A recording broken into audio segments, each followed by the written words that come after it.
ఇజ్రాయెల్‌పై డ్రోన్లు, క్షిపణులతో ఇరాన్ శనివారం రాత్రి పెద్ద ఎత్తున దాడికి దిగింది. ఇజ్రాయెల్‌లోని నిర్దిష్ట లక్ష్యాలే కేంద్రంగా తాజా దాడులు చేసినట్లుగా ఇరాన్‌కు చెందిన ఇస్లామిక్ రివల్యూషనరీ గార్డ్ కోర్ తెలిపింది. ఈ దాడికి అడ్డుకునేందుకు ఆ దేశ రక్షణ వ్యవస్థలను ఇజ్రాయెల్ రంగంలోకి దింపింది. సిరియా రాజధాని డమాస్కస్‌లోని ఇరాన్ రాయబార కార్యాలయంపై జరిగిన దాడిలో ఇరాన్‌కు చెందిన సీనియర్ మిలిటరీ కమాండర్లు మరణించారు. దీనికి ఇజ్రాయెలే కారణమని ఇరాన్ చెబుతోంది. దీనికి ప్రతీకారంగానే ఇరాన్ ఈ దాడి చేసినట్లుగా చెబుతున్నారు. ఇజ్రాయెల్, ఇరాన్ మధ్య వైరానికి అనేక సంవత్సరాల చరిత్ర ఉంది.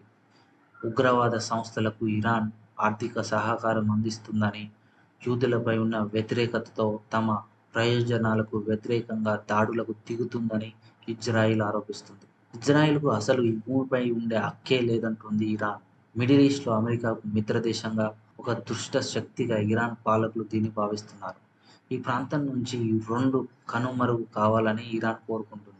ఈ రెండు దేశాల మధ్య ఉన్న శత్రుత్వం వల్ల ఇప్పటికే చాలా మంది ప్రాణాలను బలిగొంది. అయితే ఈ దాడులకు మాత్రం ఇరు దేశాల ప్రభుత్వాలు బాధ్యత వహించడం లేదు. తాజాగా గాజాలో యుద్ధం కూడా ఈ రెండు దేశాల మధ్య పరిస్థితులను మరింత ప్రమాదకంగా మార్చింది. ఇరాన్, ఇజ్రాయెల్ మధ్యలో యుద్ధం ఎలా మొదలైంది? నిజానికి ఇజ్రాయెల్, ఇరాన్ సంబంధాలు 1979 వరకు బాగానే ఉన్నాయి. అప్పట్లో టెహ్రాన్‌లో అధికారం అయతుల్లా వర్గానికి చెందిన ఇస్లామిక్ రివల్యూషన్ సంస్థ గుప్పట్లో ఉండేది. పాలస్తీనా విభజనకు ఇరాన్ వ్యతిరేకించినా 1948లో ఇజ్రాయెల్ ఏర్పడిన తర్వాత ఆ దేశాన్ని ఈజిప్ట్ తర్వాత గుర్తించిన రెండో దేశంగా నిలిచింది. ఆ సమయంలో ఇరాన్ రాజరిక పాలనలో ఉండేది. పహ్లవి రాజవంశానికి చెందిన షాలు పరిపాలిస్తుండేవారు. హమాస్ 2023 అక్టోబర్ 7న ఇజ్రాయెల్‌పై దాడులు జరపడం, దీనికి ప్రతిగా గాజాలో ఇజ్రాయెల్ సైన్యం పెద్ద ఎత్తున దాడులు చేయడం ఈ ప్రాంతంలో వరుస ప్రతీకార చర్యలకు కారణమై ఇరాన్, ఇజ్రాయెల్ మధ్య ప్రత్యక్ష సంఘర్షణకు కారణమైందని అన్ని దేశాలు ఆందోళన చెందుతున్నాయి. లెబనాన్ సరిహద్దులు ఇటీవల కాలంలో ఇజ్రాయెల్ దళాలకు హిజ్బుల్లాతో అనుబంధం ఉన్న మిలిషియాల మధ్య ఘర్షణలు పెరిగాయి. అలాగే వెస్ట్ బ్యాంక్‌లోని ఆక్రమిత ప్రాంతాలలో పాలస్తీనా నిరసనకారులతో ఘర్షణలు పెరిగాయి. ఇప్పటిదాకా అయితే ఇరాన్, ఇజ్రాయెల్ కూడా తమ శత్రుత్వం పెద్ద ఎత్తున యుద్ధంగా మారకుండా తప్పించుకుంటున్నాయి.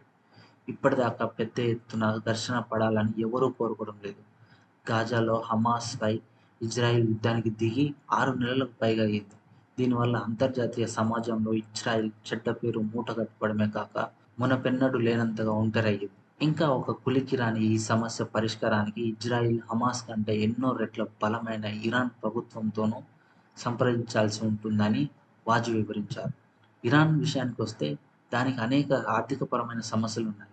అంతర్గత చట్టాల కారణంగా అక్కడి ప్రభుత్వం కూడా సంక్షోభాన్ని ఎదుర్కొంటుంది. మతపరమైన ఆంక్షల కారణంగా ఇరాన్ మహిళలు విసిగిపోయారు. ఇలాంటి పరిస్థితులలో బహిరంగ యుద్ధమే వస్తే అమెరికా సపోర్ట్ ఉన్న ఇజ్రాయిలీ సైనిక శక్తిని ఎదుర్కోవడం ఇరాన్‌కు అంత తేలికైన విషయం కాదు అని చెప్పారు.